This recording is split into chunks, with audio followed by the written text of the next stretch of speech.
J'interpelle la conscience nationale ce matin sur le braquage des cacaoculteurs au Cameroun.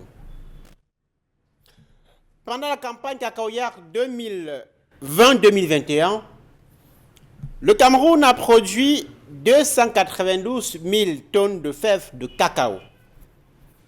Une hausse de 35 000 tonnes en plus comparé à la campagne 2019-2020. Le gouvernement a saisi le récent lancement de la campagne en cours, c'est-à-dire 2021-2022, pour se satisfaire pour cette progression dans le volume de production nationale. Mais dans quelles conditions vivent nos producteurs de cacao au Cameroun? Faites un tour dans les principaux bassins de production. Le sud-ouest, la région du centre, le littoral ou le sud pour vous rendre compte de la misère des producteurs de cacao au Cameroun.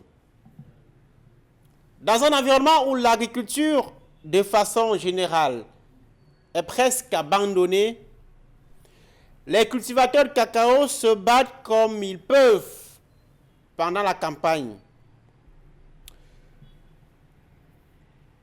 Lors de la saison 2019-2020, le kilogramme de cacao a accumulé à 1300 francs CFA. Une belle montée saluée par les pouvoirs publics. Mais il faut sillonner le Cameroun pour voir le chemin de croix de ces producteurs de cacao. Au début de la campagne 2019-2020, le kilogramme de fèves de cacao a été vendu à 700 francs CFA. 700 francs. Il n'est pas rare de rencontrer les producteurs de fèves de cacao à qui des intermédiaires, communément appelés les coxeurs, arrachent le kilogramme à moins de 500 francs CFA. Vous y ajouterez la falsification devenue presque systématique des balances. Le producteur est livré à son propre sort. C'est à prendre ou à laisser. Le prix du kilogramme est devenu un véritable serpent de mer. Selon les zones et les intermédiaires, le kilo de cacao est vendu à 500, 600 francs, 800 ou 1000 francs CFA. La faute à un déficit d'organisation des producteurs de cacao. Les GIC, les groupes d'initiative communes autrefois très populaires et quasi systématisés dans le monde agricole, se sont dissous sous l'effet du découragement et de la crise économique.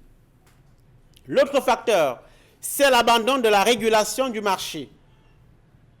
Contrairement aux autres filières, le gouvernement a pourtant créé pour la filière cacao l'ONCC, l'Office national du cacao et du café.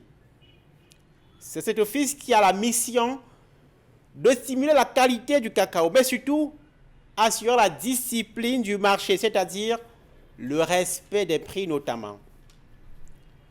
Mais au fait, au-delà de la régulation des prix à l'achat, pourquoi le Cameroun ne transforme-t-il pas son cacao? La transformation est en effet une véritable mine d'or. Depuis des dizaines d'années, le Cameroun a abandonné la transformation de son cacao aux entreprises multinationales. Elles sont pour beaucoup dans cet asservissement des producteurs au quotidien et ce sont les véritables bénéficiaires de la production. Depuis de nombreuses années, le Cameroun a choisi de faire la production pour la production.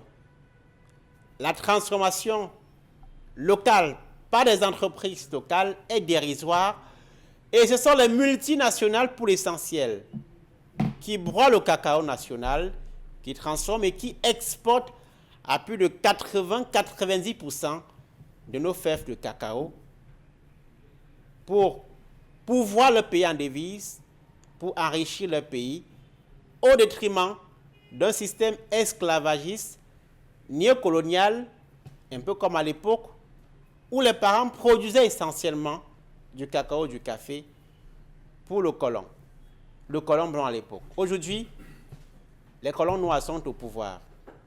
Ils font le même travail, ou presque. À demain.